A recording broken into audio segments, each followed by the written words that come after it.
começando mais um podcast beta e hoje eu estou aqui com o Padre Wellerson. É uma honra receber o padre aqui da nossa cidade. Convidei ele, uma vez não deu certo, mas agora deu certo, graças a Deus. E estou muito animado, uma honra receber você aqui, Padre Wellerson. E eu te conheço bem pouco, né? Mas eu ouvi falar muito bem de você. Todo mundo que falou de você para mim, inclusive pastores, né? Eu tenho muita amizade com pastores e todos que eu conversei, eles falaram assim: rapaz, o padre aqui da cidade é pra frente, hein? O padre aqui da cidade é gente boa, faz live e é legal. Então todo mundo falou muito bem de você.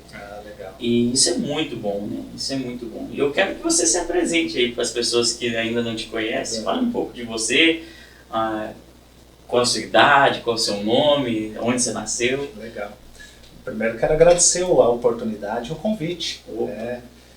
Que está começando esse trabalho e daqui a uns anos espero te encontrar e aí eu que tenho que lutar para ter uma vaguinha na sua agenda para pegar até autógrafo dele, né? Mas agradeço essa oportunidade de poder estar aqui e ser recebido por você nesse podcast. E quero cumprimentar a todos que irão assistir e também aqueles que vão também fidelizando, serão os seguidores, né? É verdade. Que vai trazendo sempre um conteúdo.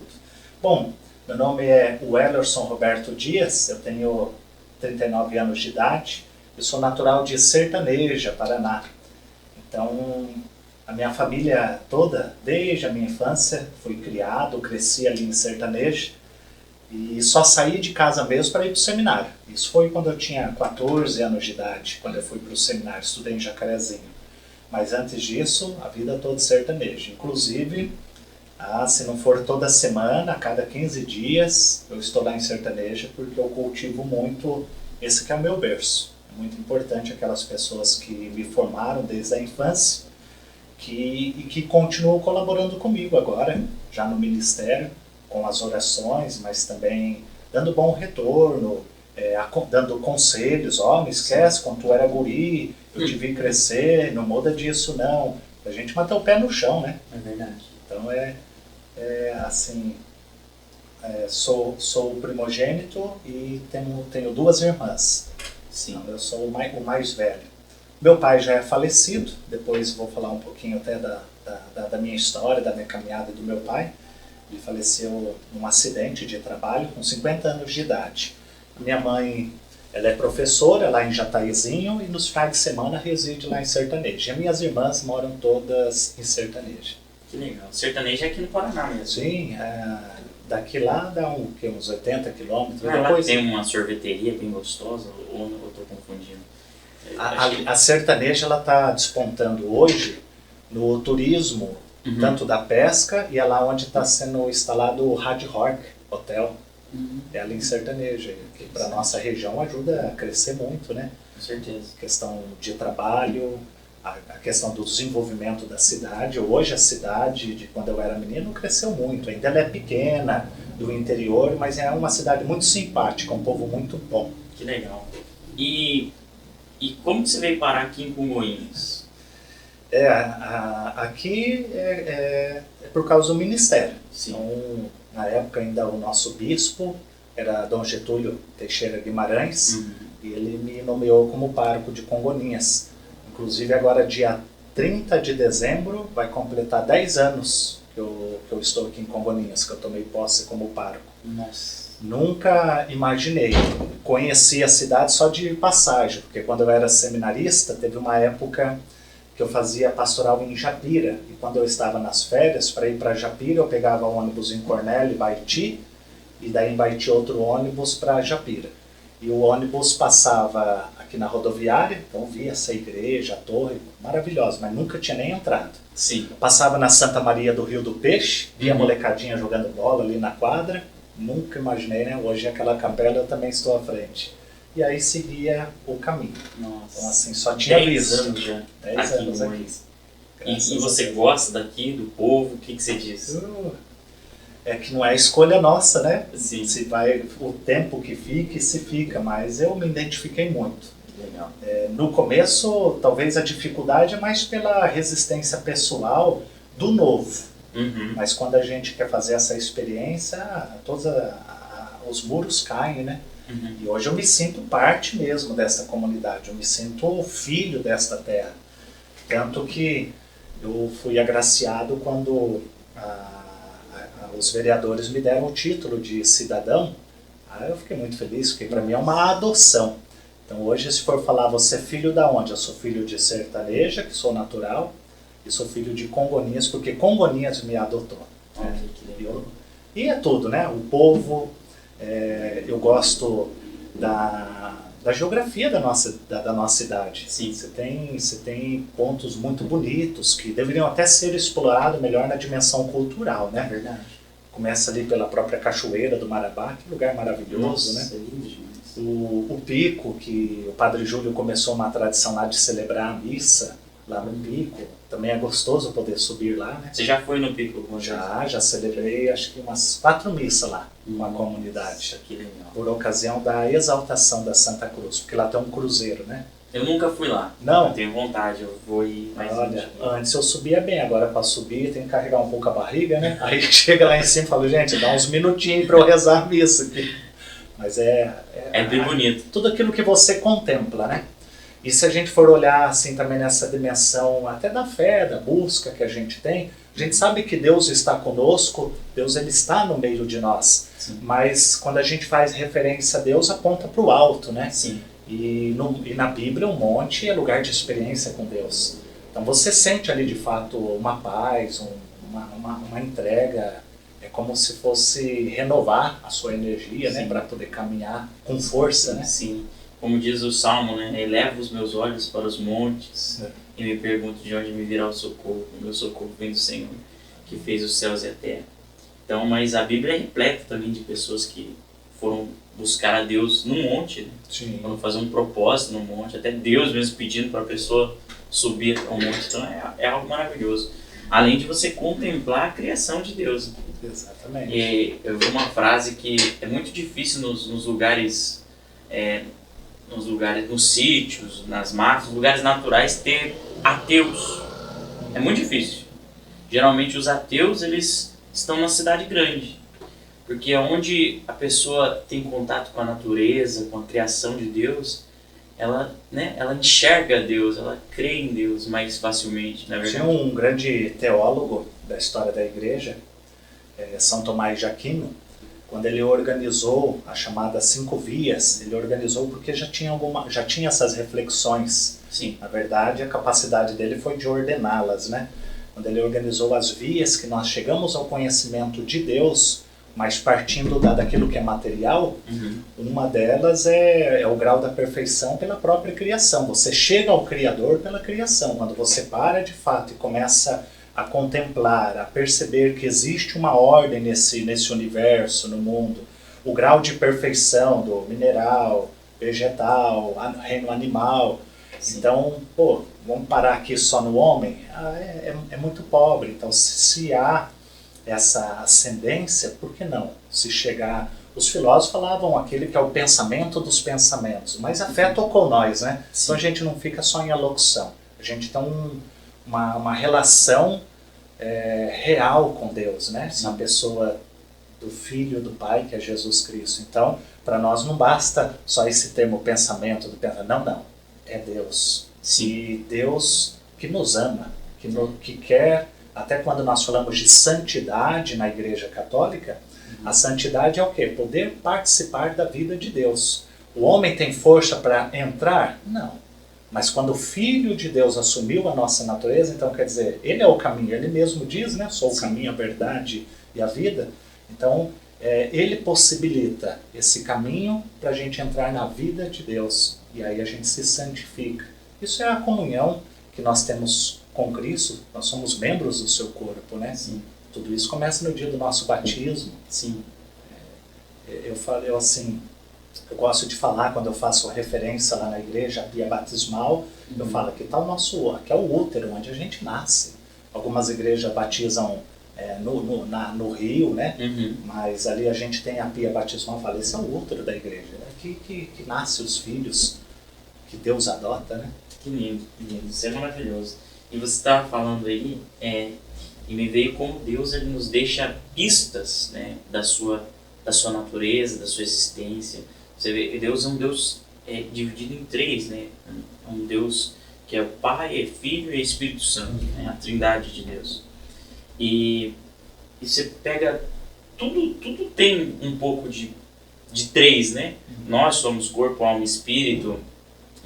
A música tem melodia, harmonia e como que é o outro? Ritmo. Então, passado, presente e futuro, tudo tem um pouco desses três, né? De três partes. Então, Deus, ele se revela a nós através das coisas, né? Ele sempre nos dá pistas. Isso é maravilhoso. Ele deixou a sua assinatura, em cada obra sua. Sim. Do homem, é bonito quando a gente lê lá em Gênesis, temos duas narrações da criação, capítulo 1 e capítulo 2, mas quando a gente lê a narração, para cada dia Deus ele vai criando, cria os astros, separa a terra da água. Para cada dia da criação, Deus vê que aquilo é bom. Ele termina o dia, nossa, isso é bom. Mas quando ele cria o homem, e vamos dizer a mulher, o homem e a mulher, ele viu que era muito bom. Então, sim, tudo ele deixa a assinatura, e nós mais do que assinar. Ele deixou o seu hálito, que é o espírito, nas nossas narinas, né? É o que nos dá vida. Sim. A gente não existia. Passamos a existir, mas nós somos imortais. Em que sentido? O espírito ele é incorruptível. Então, se no momento não existimos, agora que existimos, Deus nos criou para Ele. Então, esse caminho aqui é essa volta para o Pai, né? Sim. E já que a gente não cessa mais, então é bom viver em Deus, né? Com certeza. Porque até na criação, né? Quando Deus cria, por exemplo, Ele não cria as árvores, né? Ele fala para a terra produza. E a terra começa a produzir. Ele não cria os peixes, ele fala para o mar produzir peixes. Né? Então, quando ele vai criar o homem, ele não fala para ninguém criar o homem, ele diz, né? Façamos o homem, a nossa imagem, a nossa semelhança. E é por isso que quando você tira o peixe da água, o peixe morre. Porque a água é a sua essência, né? É o seu habitat, né? O seu habitat, é da onde ele veio. E quando você tira uma árvore da terra, ela também morre. E quando a gente sai da presença de Deus, a gente também morre. Então isso eu acho muito lindo. A gente precisa de Deus, não só precisa, a gente depende de Deus. Eu sempre digo que o ser humano sem Deus, ele é o que tem de pior. Mas o ser humano com Deus, ele é o que tem de melhor. Sim. Porque Deus não nos criou para vivermos longe dele. Deus nos criou para sermos cheios dele, estarmos perto dele. E quando a gente está dessa forma, vive dessa forma, com fé em Deus, com amor no coração, a gente se torna a imagem e semelhança de Deus. Né? Exatamente. E aí, como que o homem se realiza? Como que o homem é feliz? Assim como cada coisa é criado, tem uma finalidade, o nosso fim é Deus, então nossa realização está em servir ao Senhor. E a beleza que nesse serviço, na Igreja Católica a gente fala muito que é uma comunidade ministerial. Certo. Então, cada um, Deus, vamos lembrar lá da parábola dos talentos, a um confiou 5, a outro 3, a outro 1, e o que ele espera no final é o fruto produzido, né? Porque Sim. Os meus 10 ou o seu 3 não é em comparação, é o 100 para você, é o 100 para mim, né? Uhum. E ministerial porque cada um recebe um serviço específico, em vista de quem? Do corpo. Então já mostra aí que não é fechando em mim que eu me realizo, mas quanto mais eu me abro, quanto mais eu sirvo, mais me realizo, porque eu vivo esta comunhão qual Deus me criou. Aí vai naquilo que tu estava falando, até citando do 3, né? Lembrando que Deus é uno e trino, então ele é uma comunidade, a gente se realiza também no seio desta comunidade. Bonito perceber, isso está na teologia do batismo. Quando nós somos batizados, as pessoas falam muito, me tornei povo de Deus. É uma dimensão, povo de Deus. Só que para quem não tem fé, olhando de fora, fica muito sociológico, né? Povo parece que é só coisa material, né? Nós somos povo de Deus, sim. mas nós somos também morada, ou templo, se preferir, da Trindade Santa. Nós nos tornamos membros do corpo de Cristo, que é a igreja. Sim. Então veja, mas tudo isso é o quê? É comunhão. Comunhão. É importante perceber isso, porque hoje se fala tanto da questão da realização, as pessoas querem ser felizes, mas a gente vê, por outro lado, tanta frustração, tanta angústia, tanta pessoa deprimida. Sim. E assim, não estou aqui falando como um clínico, nada, que não é a minha área, mas falando como um homem de fé que busca interpretar o nosso tempo a partir da fé. Uhum. Será que essas tantas doenças, essas frustrações, estão em que eu quero ser feliz na minha profissão, eu sou feliz se tiver tal patrimônio, e a pessoa está tão infeliz, será que não estamos esquecendo de mirar naquilo que não passa de fato? Se a minha felicidade, porque o meu fim, eu sou criado para louvar a Deus, então a minha felicidade está também nesse serviço ao Senhor. Com certeza. É importante a gente fazer essa reflexão nos dias de hoje. Todos nós adoecemos, né? Sim, é verdade. Mas quando a gente tem clareza das coisas, é até interessante dizer, a vida fica mais leve carregando a cruz de cada dia. Interessante. Né? Interessante. E padre, você estava falando aí, quando eu começo a ouvir, começa a me vir muita coisa na minha cabeça. E uma coisa interessante, você falou da comunhão, né? Através da comunhão nós somos felizes de fato, né? Às vezes o ser humano ele começa a procurar a felicidade em tantas coisas. Eu costumo dizer que dinheiro não traz felicidade, dinheiro traz alegria, né? O dinheiro te compra coisas que vão te deixar alegre, mas não vai te deixar feliz, né? A alegria vem de fatores externos, mas a felicidade vem de um fator interno, que é a presença de Deus, a comunhão com Deus. Só que o maior mandamento que a gente conhece é ama a Deus sobre todas as coisas, mas não acaba aí, né? Diz ama o teu próximo como a ti mesmo. Então, eu acredito que é muito importante nós termos comunhão com Deus e não esquecermos de ter comunhão com o próximo, né? Eu preciso ter comunhão com Deus, Ele é a base da minha felicidade, é o fundamento da minha felicidade, mas só ter comunhão com Deus não basta. Olha que interessante, parece até meio que eu estou meio que fugindo da realidade, mas não é. Porque Deus, quando olha para o homem, Ele diz, não é bom que o homem fique só.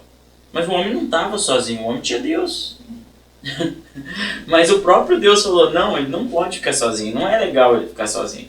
Então a gente precisa entender que às vezes a pessoa busca tanto a religiosidade e não entende que a religiosidade ela não pode acabar só por sacrifícios religiosos. Ela tem que gerar algo em nós. Sim. Gerar comunhão com o próximo, amor pelo próximo, não é verdade? E aí a gente recorda a passagem quando questionaram, e muitos dos questionamentos a Jesus não eram nem tanto porque queriam crescer, eram Sim. mais armadilhas. Né? Mas o questionário, Senhor, qual é o maior dos mandamentos? Uhum. E quando o Senhor cita, na verdade ele está fazendo uma citação do Antigo Testamento. Naquele momento ele não está imprimindo nada de novo. Ele diz, amarás a Deus com todo o teu coração, de todo o teu entendimento, com toda a tua força, sobre todas as coisas. Semelhante a este, ama o teu próximo. Só que depois, mais para frente no Evangelho, aí Jesus vai dar a novidade do cristianismo. Sim. Que é quando ele diz, amai-vos como eu vos amei. Então, o que tem que fazer diferença na nossa vida, nós que somos uma comunidade que crê, se somos cristãos, não é simplesmente dizer, Giovanna, eu te amo, mas é te amar com o amor de Cristo. E é aí que nós teríamos toda a diferença nos dias de hoje e em todo o tempo. Porque também hoje as pessoas confundem muito amar com gostar. Uma coisa é gosto, outra coisa é amor. E a palavra amor acaba ficando bem desgastada no dia de hoje. Hoje, até comentei essa semana, na reflexão lá na igreja, hoje, no mesmo momento que você diz que ama a Deus, daqui a pouco está falando que ama o seu cachorrinho, que ama o seu celular. Pô, peraí, são valores... É o problema do relativismo, né? Colocar tudo no mesmo nível. E não é assim. Claro que a pessoa não faz intencionalmente, não tem a malícia ali. Mas para dizer que a palavra amor, às vezes fica desgastado. É verdade. Mas a gente tem que aprender a começar por aí, distinguindo o que é amar e gostar. Porque Jesus, ele não me pediu para goste do seu semelhante, ele pediu para eu amar. Porque, por exemplo, se tu me chama para almoçar, padre, vamos almoçar em casa, fala, o que tu vai servir, Giovanni? Peixe. Não gosto. Não gosto de peixe. Então uma coisa é gostar. Agora, amar, ele tem um ato também de vontade, eu sou capaz de fazer uma escolha, tem renúncia, tem sacrifício. Basta olhar para os nossos pais, né? Olha lá toda a luta do papai, da mamãe, quantas coisas são capazes de abrir a mão pelo filho. É verdade. Como o ato do amor de Deus. Jesus, Santa Catarina de Sena, uma doutora da igreja, ela dizia assim, tu acha que os pregos que manteram Jesus pregado na cruz, tu acha que prego é capaz de segurar um Deus crucificado? Não. Mas o amor que ele sente pela humanidade, sim. Ele permaneceu na cruz para nos salvar, porque nos ama. Então que lindo. O amor Que lindo isso. O que prendeu Jesus na cruz foi o seu amor. Né? Que maravilha. Nossa, eu tava com uma coisa na cabeça, você tava falando. Até esqueci agora. Eu vou lembrar. Mas, padre, que legal. Olha, o nosso papo começou legal. A gente não combinou nada disso, né? Não. Veio, eu acho legal essa espontaneidade, porque dessa forma, Jesus mesmo falou, né? Não se preocupe com o que vocês vão falar, porque o Espírito Santo vai direcionar vocês. Às vezes a gente fica programando uma coisa e quer fazer bonitinho, né? Assim, vamos colocar coisas do cotidiano. É verdade. E o que vai tocar as pessoas é de fato isso do cotidiano. Vou até citar de novo a questão, falei da santidade, que é estar na amizade com Deus. Às vezes tem pessoas que miram a santidade como se fosse só coisas extraordinárias. Vou dizer para você, se fosse só o extraordinário, não sei se seria possível para mim. Agora a santidade está nessa mudança nas coisas mais simples da vida, do cotidiano. Tanto que Jesus, ele sempre falou com muita clareza e quando ele falava, ele partia da realidade do povo. As parábolas, tudo questão agrícola, questão do rebanho, da ovelha, é do cotidiano. Então ele partia do cotidiano para mostrar para eles, está vendo? Tu pode fazer diferença aí. Tanto que depois ele vai enviar todos como sal e luz. Então para a gente dar esse tempero, para iluminar. Mas também gosto de pensar quando ele fala que nós somos o fermento. O fermento é uma pequena porçãozinha e transforma toda a massa. Às vezes tem pessoas que olham de forma tão pessimista para o mundo, para os dias de hoje. Claro, tem tantas situações, né? Nós vivemos aí um período que no mundo tem a guerra, sempre teve tantas guerras, mas toca mais aí porque influencia na economia a questão da Rússia e da Ucrânia, né? Então, como se, nossa, agora é o fim. Lá eu não vou poder fazer nada nesse momento, mas como que eu posso ser esse fermento aqui agora? Um fermento que vai transformando, vai contagiando para chegar até lá. Claro, eu estou pensando mais numa dimensão de obra aqui, mas não podemos esquecer que existe um serviço que a tua avó, que está lá na cama, pode servir muito bem, que é rezar, orar.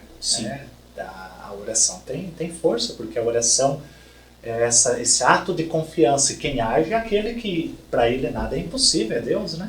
Eu falo uma frase, muitas vezes, que eu acredito, né, um princípio que eu tenho, que eu não acredito numa oração poderosa, mas eu acredito num Deus poderoso que ouve a nossa oração. Quando a gente atribui toda a glória a Deus, por mais que a gente seja falho, pequeno, né, a gente olha pra gente e não tem forças, mas a gente sabe que o Deus que nos ama tem toda a força, tem todo o poder. Quando você estava falando, eu lembrei do que eu tinha pensado. Eu achei muito interessante, você falou, né, a diferença entre amar e gostar. Deus não pediu pra gente gostar das pessoas, ele pediu pra gente amar. Por isso que Jesus fala pra gente amar os nossos inimigos, né? Porque não tem como gostar do nosso inimigo, mas a gente precisa amar. E eu vejo que hoje as pessoas, elas confundem, né? Elas pensam que esse amar de Deus é gostar. Por exemplo, um mandamento que a gente tem, que eu acho que é fundamental até para a nossa salvação, é o perdão. Jesus falou, se você não perdoar, Deus também não vai te perdoar. Na oração do Pai Nosso, ele nos ensina isso. Então, e às vezes a pessoa fala, nossa, mas como que eu vou perdoar aquela pessoa que me fez tanto mal? É difícil, não é fácil. Mas essa pessoa tem que entender que perdoar não é gostar. Não é que ficar, né? Ficar querendo ir na casa da pessoa todo final de semana, né? Perdoar é não querer o mal daquela pessoa. É não querer se vingar daquela pessoa. É orar para que Deus mude, transforme aquela pessoa. Mas não ficar, né? O que você pode dizer sobre isso, Pato? Sobre perdão? E o perdão, olha, se falando... antes eu quero citar o seguinte, que estava falando, um vai puxando o outro, né? É verdade.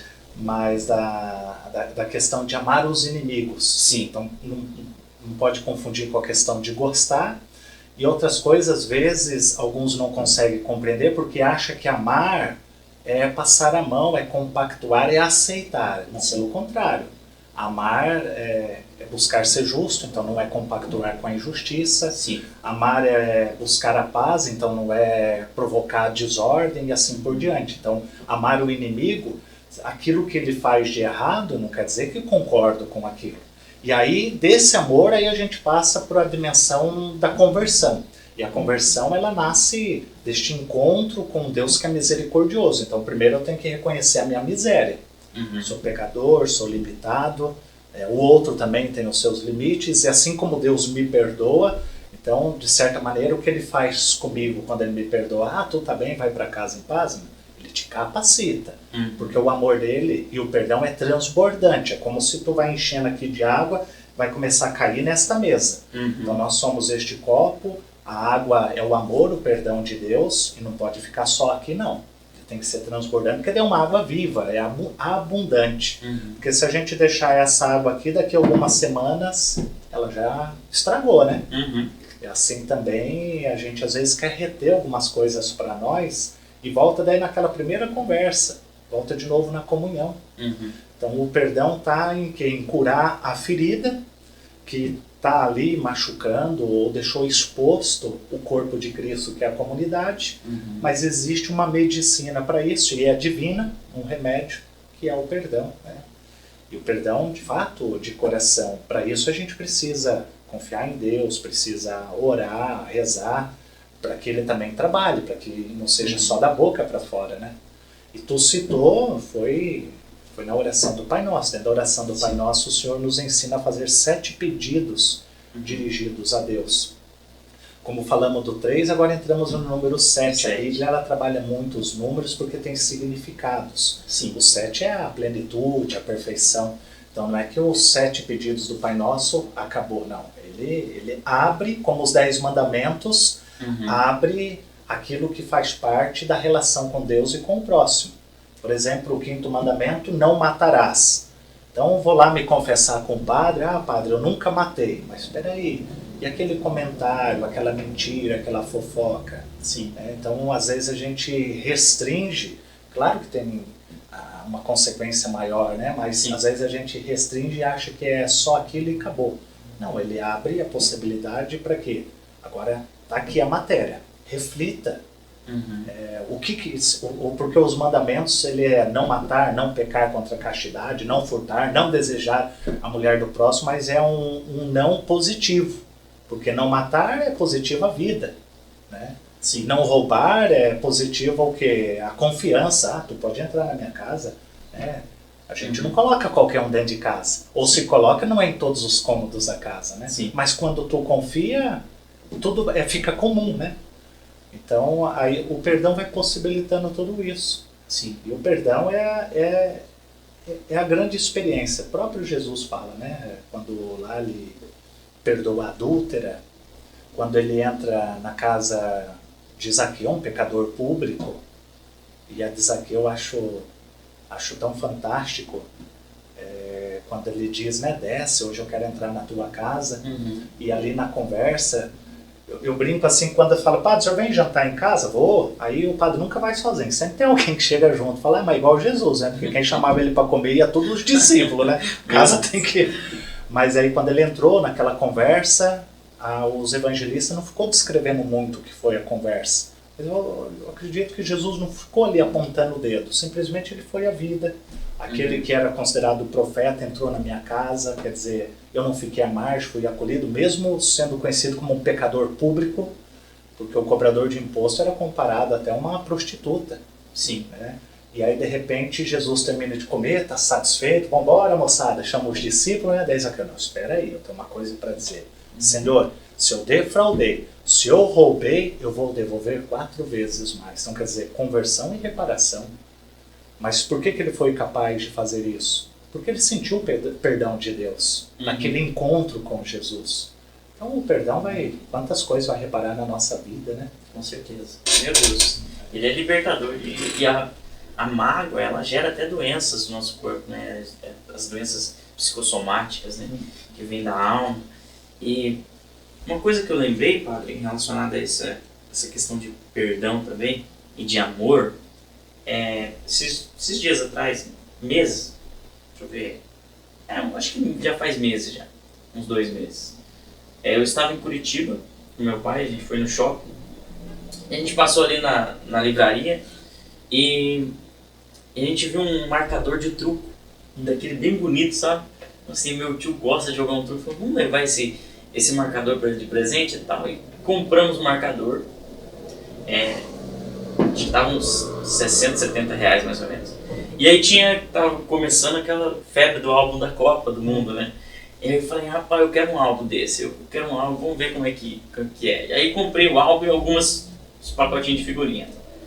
E aí deu 100 e poucos reais lá, né? Pra pagar. E pagamos, coloquei na sacola e saímos. Só que eu tenho 2 filhos, eu tenho um que tem autismo, que, meu Deus do céu, não para, né? Corre pra lá e corre pra cá, você tem que ter uma atenção mais especial com ele.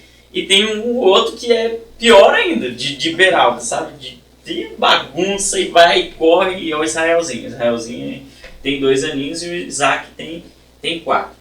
E a gente encontrou com eles lá no shopping. Meu Deus! Daí eu não sei o que aconteceu, que sabe, eu não sei, homem é assim, né? Você presta atenção numa coisa e já desliga de outra. E eu não sei onde que eu deixei aquela sacola. Eu sei que eu fui comprar um lanche pro Isaac, da hora que eu fui perceber, sumiu a sacola. E aí eu acho que eu deixei a sacola em cima do banco ali da cadeira e aí eu fiquei desesperado. Falei, meu Deus do céu, eu gastei tudo isso. E eu queria esse álbum, queria que ele levasse um negocinho de truque e fiquei assim chateado. E fui procurar e a gente passou por todos os lugares que a gente tinha saído. Fui no Achados e Perdidos várias vezes. E aí a gente chegou à conclusão, alguém pegou a sacola. Não seria possível, né? Ou estaria ali onde a gente estava sentado, ou estaria no Achados e Perdidos, né? Que alguém acha e leva lá. Mas não, alguém pegou. E eu falei assim, alguém pegou e não quis devolver, né? Aí veio na minha cabeça, né? Cara, tomara que pelo menos alguém fique feliz com esse negócio. Tomara que uma criança pelo menos ganhe esse álbum e alguém que jogue truco aproveite desse negócio.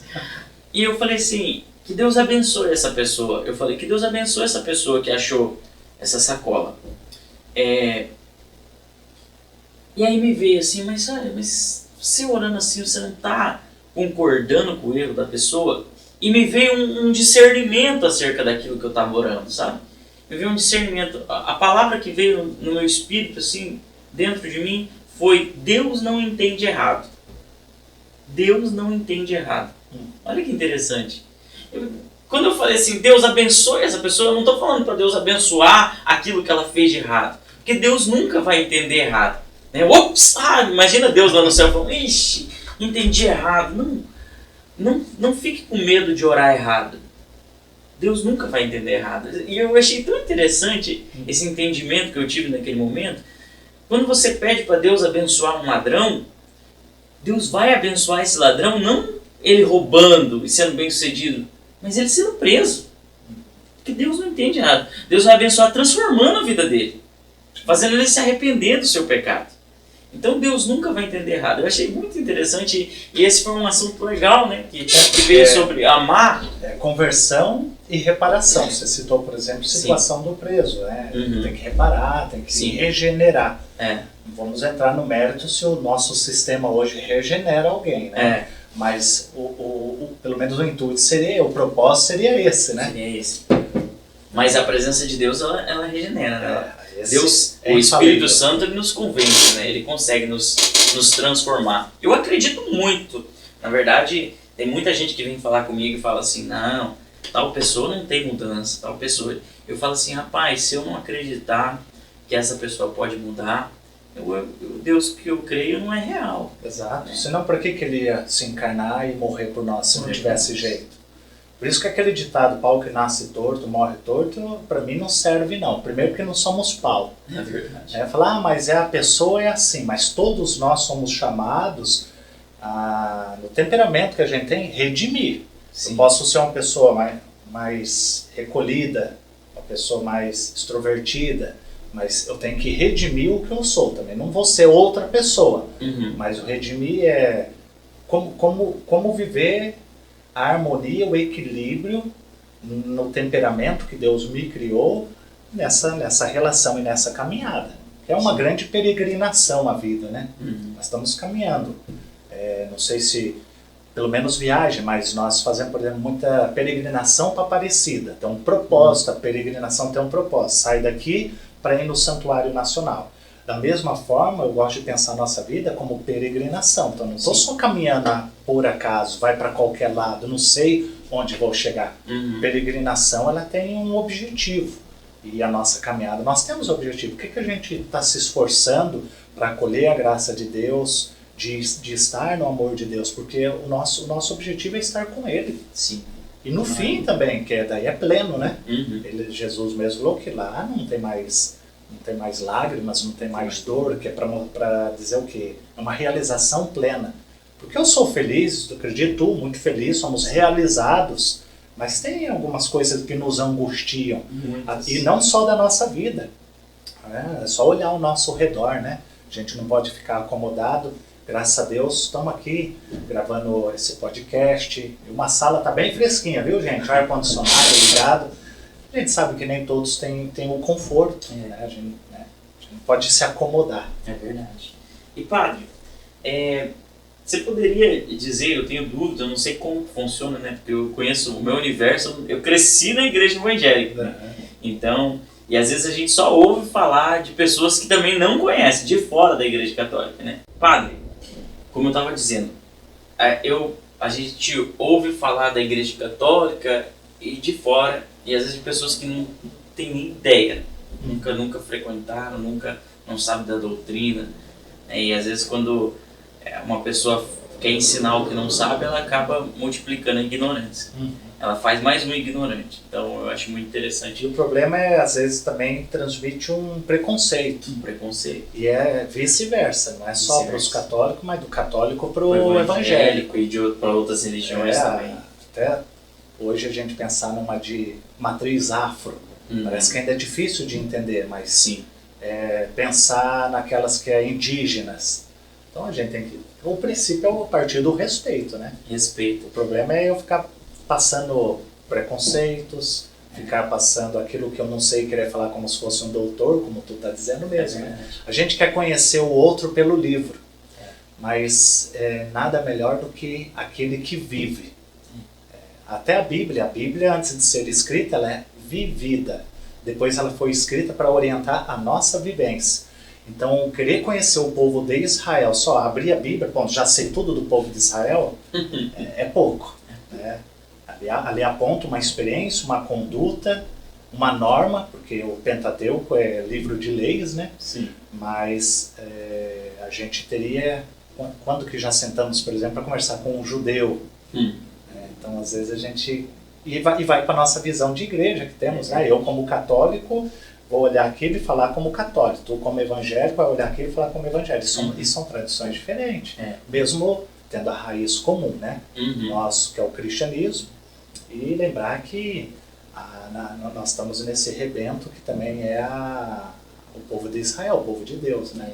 E maior é o que nos une, né? Nós temos muito mais coisas em comum do que divergência. Você sabe que o ecumenismo, até quando nasceu, não nasceu assim no seio da Igreja Católica. Que é esse diálogo religioso. E um diálogo que tem que partir do princípio do respeito. Só que hoje a Igreja Católica assumiu muito mais do que algumas denominações. Tem denominações que não dialoga só com a Igreja Católica, não. Tem evangélico que não dialoga com outra igreja evangélica. Sim, nossa, muito. Algumas religiões que são mais reservadas e não querem dialogar. Mas assim, o que fez da Igreja Católica, como que se fosse assumir mesmo esse compromisso, é o Papa São João 23. E uma frase dele tão simples, mas poderosa quando se trata de ecumenismo. Não vamos olhar o que nos divide, nós vamos olhar o que nos une. Porque, vou citar um exemplo. A Igreja Católica, os livros inspirados, 73. Na Evangélica, 66. Tá. Vamos ficar brigando por causa de 7? Meu caro, temos 66 livros para a gente sentar. Nossa. Acho que se a gente for trabalhar esses 66 livros, a gente vai passar a vida toda já. Ele falou, ficou 7. Não. Ali, então, olhar o que nos une. Não é abrir mão daquilo que eu recebi como tradição, daquilo que eu tenho como doutrina, como verdade, e tu, aquilo que recebeu do seu berço. Sim. É diferente usar o nome de Deus e existe muito isso nos dias de hoje, usa-se o nome de Deus em ambientes que a gente sabe que está corrompido, mas quer usar o Deus como se fosse um fiador para me dar autoridade, mas não convence ninguém. E ainda a pessoa, se a gente for olhar, ainda acaba pecando, porque está tomando o nome de Deus em vão, né? Então, não nesse sentido. Mas o que temos, por exemplo, comum? Nós todos cremos em Jesus. Quando eu vejo um católico que se distrata o evangélico ou vice-versa, eu falo, falamos há pouco, qual que é o maior mandamento? Não é o amor? Então, dá o testemunho da tua fé amando. Sim. E, de novo, amar, é claro, não é dizer que o que é errado é certo e também porque eu amo, então essa doutrina da Igreja Católica eu vou jogar no lixo para poder dialogar com você. Não. Sim. Tu vai respeitar essa doutrina, não é o que eu professo. Mas eu respeito, meu irmão, Com certeza. Porque quem está vivendo aquilo sou eu. Com certeza. Quer um exemplo? O Santo Padre, o Papa, quando ele, na catequese, toda semana tem a catequese, ele dá uma orientação, aí eu entro lá no Face, que hoje tudo tá no Face, Sim. Twitter, né? Aí tá lá gente que nem católica é reclamando que o Papa falou. Meu caro, ele tá falando para os católicos, fica sossegadinho, que quem vai ter que viver aquilo sou eu. Às vezes a pessoa esquenta, viva, e outra, viva o amor de Cristo, né? Pra gente não voltar de novo naquilo que falamos, um amor que está desgastado. Com certeza. Que maravilha. Nossa, eu acredito que as pessoas vão aprender muito, igual eu estou aprendendo com essa conversa. Muito legal. Eu queria te perguntar como que funciona, como que acontece essa questão de chamado, de vocação. Quando que você entendeu, ou você queria ser padre? Você recebeu algum tipo de chamado, recebeu alguma instrução de alguém, alguém viu em você esse chamado? Como que vocês entendem isso? Vou partir de mim, porque Sim. A vocação, até quando a gente olha a vida dos santos, a gente consegue fazer várias reflexões de vocações que surgem por uma situação da história, do momento que o povo vive. O exemplo, São Francisco de Assis, que era de família nobre e rica e foi capaz de renunciar a tudo para atender o leproso. E o leproso era o marginalizado, o excluído da época. Então ele sentiu o chamado numa situação, vamos dizer, social, Sim. concreta. Porque ele viu no leproso não só o marginalizado, ele viu no leproso Cristo chagado.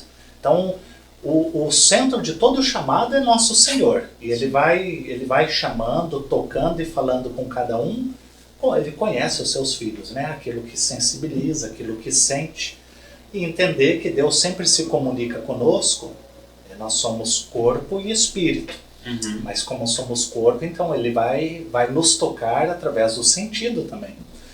De mim, foi por atração, eu gosto de dizer. Como assim atração? Eu vi o padre celebrando e falei, eu quero fazer isso. Isso com quantos anos? Isso desde os 6 anos de idade. Nossa. Com 6 anos a mãe falava que eu pegava uma camisolinha branca dela e vestia porque era túnica, né?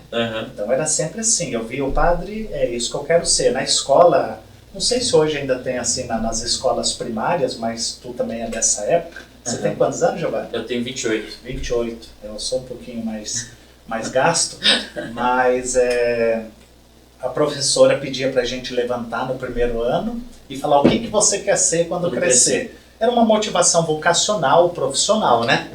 E eu lembro que levantei e falei, eu quero ser padre, todo mundo riu de mim. Nossa. Porque padre, riu por quê? Porque padre não pode casar, como se tudo fosse só o casamento, vamos dizer, né? mas desde os 6 anos eu sempre manifestei.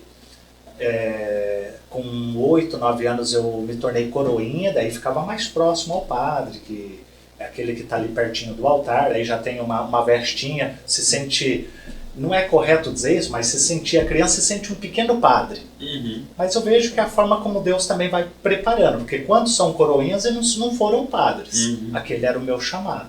E eu fui sentindo assim, por atração daquilo que o padre fazia, e eu gostava de ir na missa.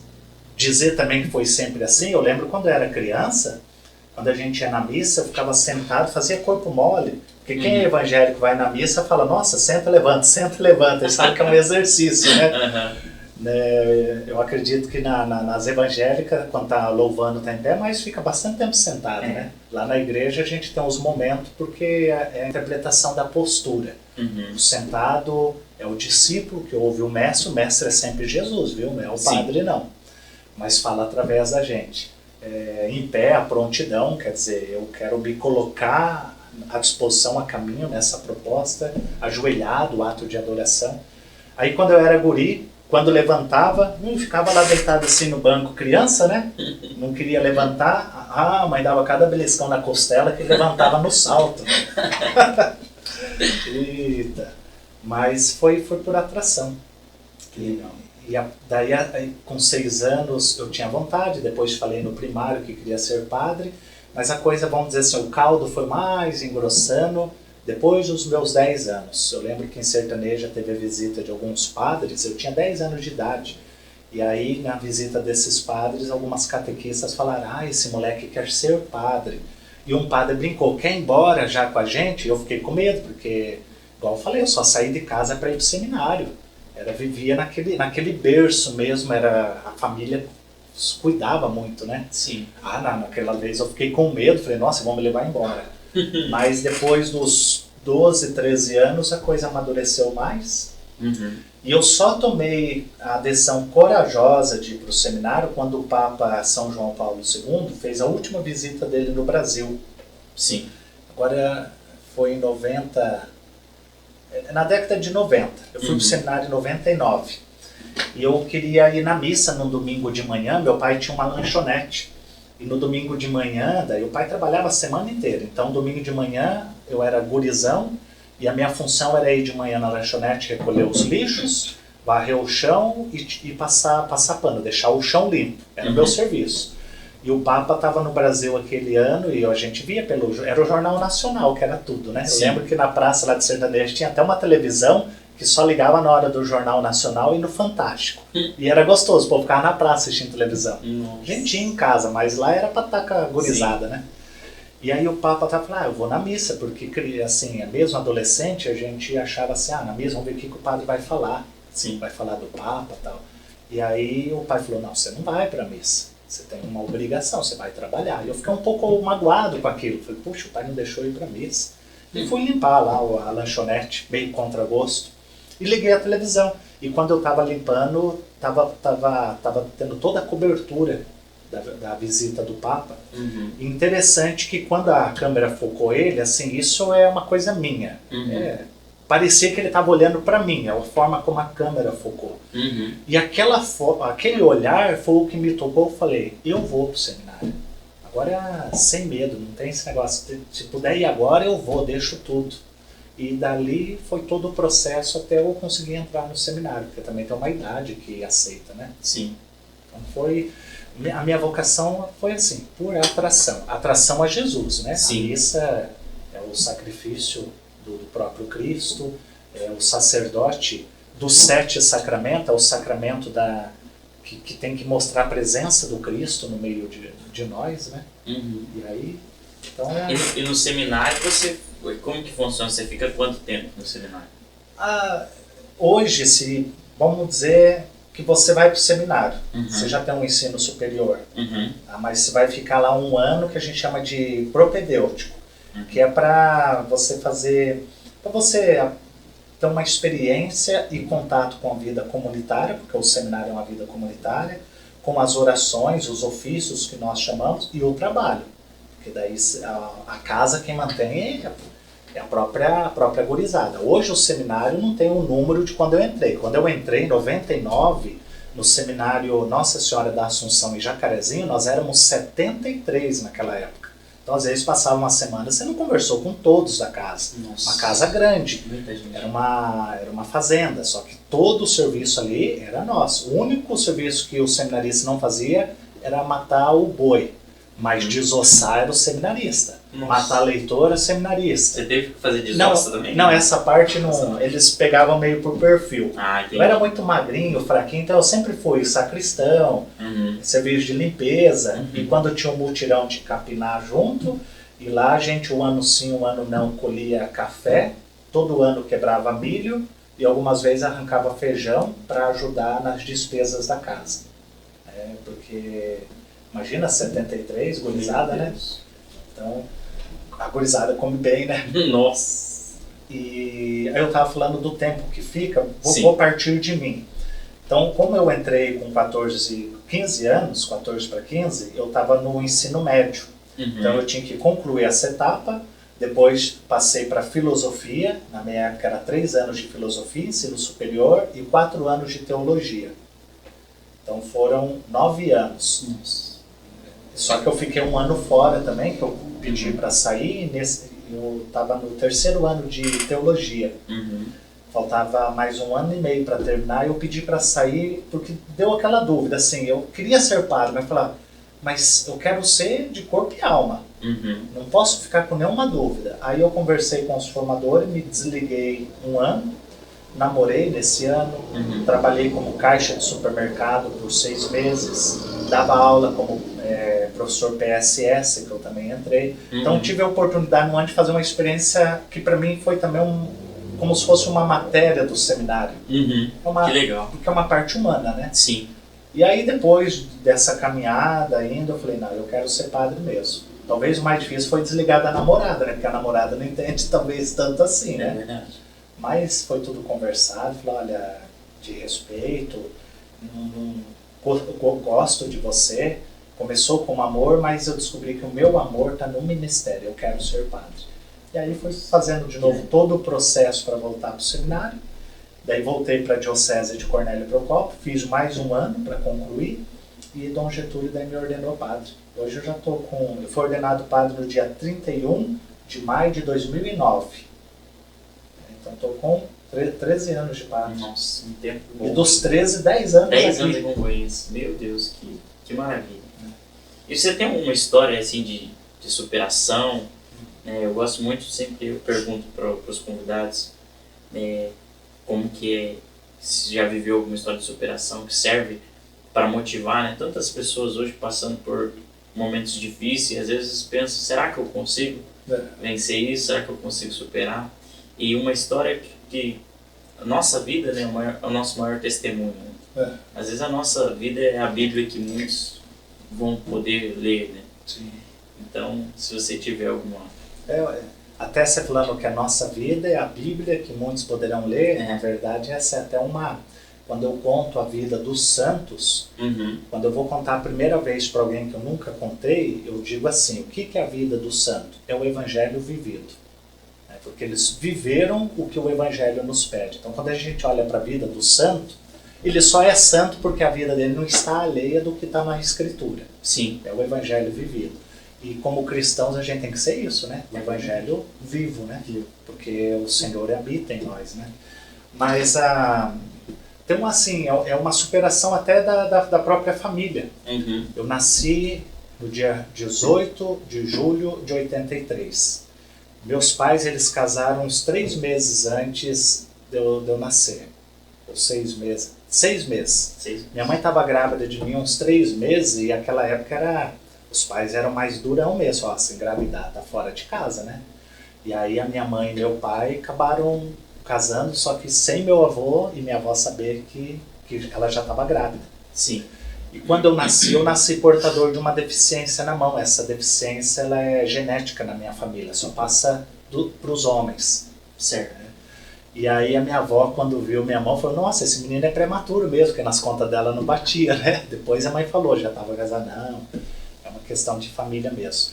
Mas quando minha mãe conta que quando meu pai foi me ver a criança pela primeira vez, quando ele viu a minha mão, ele se revoltou muito com isso. Uhum. É a época, a mentalidade da época, né? Ele não aceitou muito, falou, poxa, eu sou perfeito, eram jovens, né? Uhum. Minha mulher é perfeita, o guri veio com essa deformidade, e aí na mentalidade meu pai falou, é culpa de Deus. Então, de certa maneira, ele culpou a Deus. Uhum. Meu pai sempre foi um homem bom, um homem que nos amou e que eu amei, me imprimiu muitos valores, tá? Mas assim, ele ele tinha uma certa mágoa com a religião, com Deus, por causa da minha mão. Uhum. É aquilo como se nasceu assim, não posso culpar ninguém, não vou culpar Deus. Mas Deus também, como é que eu vou brigar com ele? Então vou brigar com quem representa ele, a igreja. Uhum. Então ele ia assim, uma missa ou outra, quando era aquelas datas mais especiais, mas não tinha muita assim, boa vontade para isso não. Sim. O negócio dele era rodeio, trabalhar, e meu pai era muito festeiro, um homem muito feliz. Mas sempre faltou alguma coisa na vida, que era esse tempero, e já falamos no início, né? Uhum. A realização do homem é Deus, né? E assim eu fui crescendo, daí meu pai nesse ponto não incentivou muito na questão da fé. Minha mãe incentivava mais. Quando eu era guri, até os 10 anos de idade, eu passei por 4 cirurgias na minha mão, cirurgias reparadoras. Uhum. E nas primeiras cirurgias, situação financeira não tinha estabilidade como hoje. Então minha mãe conta que eles tiveram que vender móveis, coisas assim que sacrificaram muito para ter. Aí volta naquilo que a gente falava do amor, né? Para sacrificar pelo filho não pensa 2 vezes, né? Então foi feito todo esse processo. E quando eu também manifestei que queria ir para o seminário, meu pai não foi muito favorável, não. Meu pai queria que eu fosse peão de rodeio. Sertaneja é bom de rodeio, temos lá o Samuel do Prado, né? É o orgulho da cidade, aquele menino lá. Mas meu pai queria que eu fosse peão, padre não. Até vou dizer uma coisa aqui, vai soar, talvez soe um pouco forte. Uhum. E isso também, no meu entendimento, não diminui nada a pessoa do meu pai, mas é para mostrar a construção. Nós somos seres em construção. E é como lá, o olheiro é Deus, nós somos argila, ele está dando a forma, né? Mas eu lembro quando eu tinha 10 anos de idade, isso foi em 93, antes do meu aniversário, eu falei, pai, tá chegando meu aniversário, acho que faltavam uns 2, 3 meses. Eu tenho um presente que eu queria que o senhor me desse. Ele falou, o que você quer? Eu falei, eu quero uma Bíblia. Na época, a editora Ave Maria lançou uma Bíblia que era de zíper.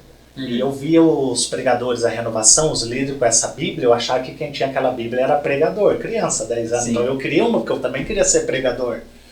E aí meu pai, assim, sem maldade, só dizendo como foi, falou, olha, Bíblia eu não te dou, você pode pedir o que você quiser, mas Bíblia eu não te dou.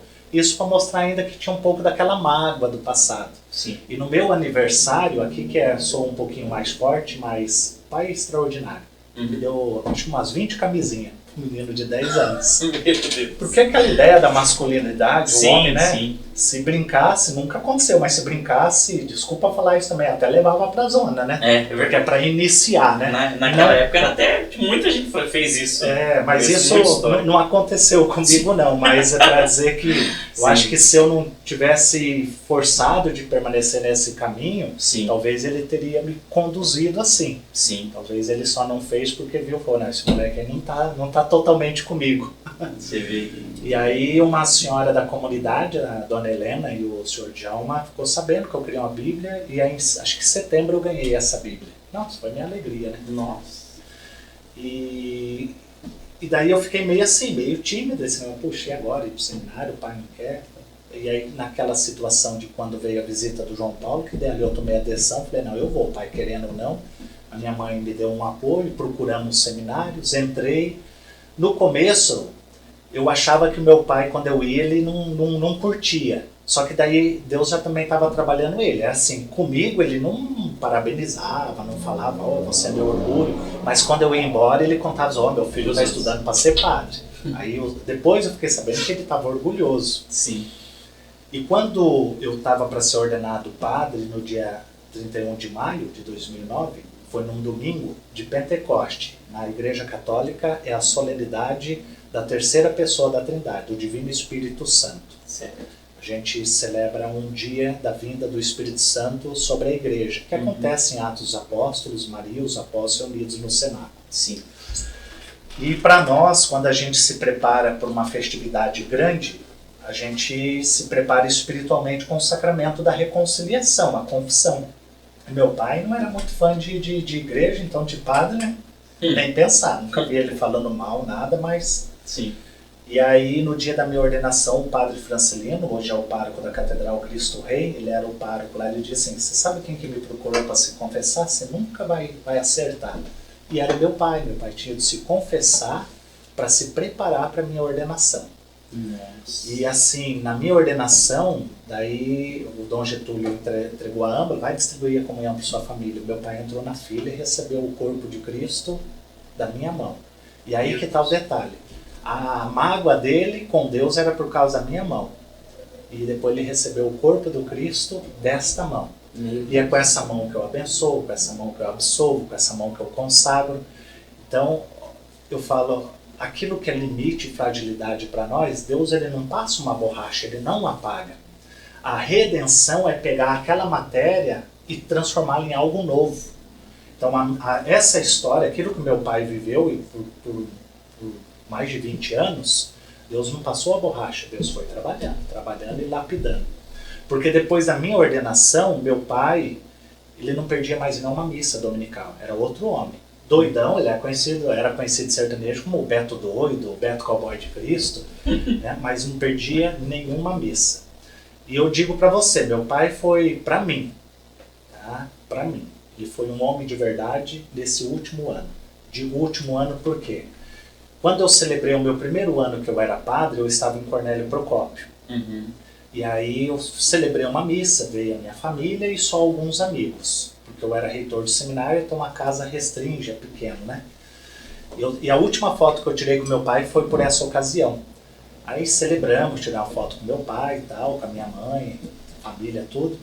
E um mês depois, meu pai sofreu um acidente. Só que nesse intervalo a gente não se via, por causa do meu horário, dos meus ofícios e ele do trabalho dele. Sim. E ele sofreu um acidente numa terça-feira, né, um caminhão que ele estava trabalhando, ele foi abrir a porteira, o caminhão, não sei o que aconteceu lá do freio, desceu e imprensou ele da cintura para baixo. Ele foi internado na terça, na terça-noite passou por cirurgia, lá no HU, na quarta-feira eu consegui entrar para conversar com ele. E nunca tinha dito assim, olhando nos olhos, pai, eu te amo. Era da criação. Mas aquele dia que eu fui lá, eu falei, puxa, eu não posso ir embora sem dizer isso pro meu pai, né? Mas não consegui falar. Daí, conversando, falei, pai, agora eu tenho que ir. Na hora que eu fui embora, ele me segurou pela mão e não deixou eu sair. Aí ele me puxou e falou assim, olha, eu não sou de falar, mas você sabe, né? Eu te amo. Aquilo lá pra mim foi libertador. Aí eu que estava engasgado, eu também consegui olhar nos olhos dele, dizer eu te amo. Aí ele falou que tinha muito orgulho de eu ser padre, que inclusive era para eu ir embora cuidar do meu povo. E aí foi a nossa última conversa. De quarta para quinta ele entrou em coma e no domingo de manhã ele faleceu em decorrência, os traumas foram traumas graves, né? Mas foi um ano que eu vi ele viver como homem, porque não basta ser homem, já tem que ser homem de Deus, né? Vi ele viver como homem e no momento da morte dele, Deus ainda deu um tempo assim que precisava também curar algumas coisas dentro de mim e provavelmente dentro dele, isso só Deus sabe. Posso dizer por mim, né? Aquele momento ali curou muitas coisas. E hoje, se eu tivesse a oportunidade de fazer uma cirurgia reparadora, falar, não, sua mão vai ficar assim, eu não aceito. Porque para mim, aqui está a minha história, aqui está a minha identidade, porque eu vi que quando Deus me ordenou padre, Ele não mudou só a minha vida, mas Ele mudou a vida de toda a minha família. E principalmente do meu pai, porque foi a grande preparação dele. E acredito que Deus o acolheu na vida eterna. Né? Meu Deus, que lindo. Como Deus agiu na sua vida, na vida da sua família. Como você contando, dá pra ver quanto Deus foi, assim, né, cauteloso, né? O quanto Deus trabalhou na vida do seu pai. Que lindo, que história linda mesmo, de transformação, de agir de Deus. Realmente dá pra ver o Espírito Santo nessa história trabalhando, né, no coração dele. E também no final, né, Deus faz em nós, depois faz através de nós. E a história da sua mão também. Eu tava falando ontem, na igreja mesmo, que aquele versículo diz: em tudo dai graças, porque essa é a vontade de Deus em Cristo Jesus para convosco. Eu estava falando a gente dar graças até pelas nossas lutas, pelas nossas dificuldades, pelas nossas dores. A Bíblia diz que pelas feridas de Jesus nós somos sarados. Então você vê, Deus usa uma ferida para curar. Deus usou a tua deficiência. Você falou, com a mesma mão eu abençoo, com a mesma mão eu dei o corpo de Cristo para o meu Pai. Você vê que lindo isso. Então, você que está passando por um momento difícil, né? Deus vai usar esse momento difícil, vai reverter essa situação e vai fazer... Deus é especialista em transformar a maldição em bênção. Né? E Ele pode usar desse momento difícil que você está passando para que você venha sair disso mais forte, para que a sua família seja transformada, para que a sua vida seja transformada. E eu acho, Pato, que a nossa conversa foi muito especial, muito legal mesmo. E muito obrigado por ter aceitado o convite, por passar esse tempo aqui comigo. Eu sei que a sua agenda é muito, né, corrida, mas para mim é um privilégio mesmo te receber aqui. Eu espero que você aceite vir outras vezes, porque é um papo muito legal, muito edificante. E eu poderia até falar sobre muitas coisas, mas eu acho que encerrar nessa história, nesse testemunho, vai ficar assim muito forte no nosso coração. E para encerrar, eu gostaria que você desse uma mensagem, né, para as pessoas que vão assistir esse podcast. E eu vou deixar você falar e depois a gente encerra. Não é só apenas quando a gente vai ser ordenado padre, a gente assume um lema sacerdotal, que é uma motivação para o ministério. Não é algo novo, mas é algo que me constrói. Então, quer dizer, tem que ter minha história nisso, tem que ter minha caminhada, mas ele me motiva a chegar no objetivo. Que esse caminho é sempre com Cristo e chegar, né? Sim. Por Cristo, com Cristo e em Cristo. E cada padre assume um versículo bíblico, e o meu é: não tenhas medo, estou contigo.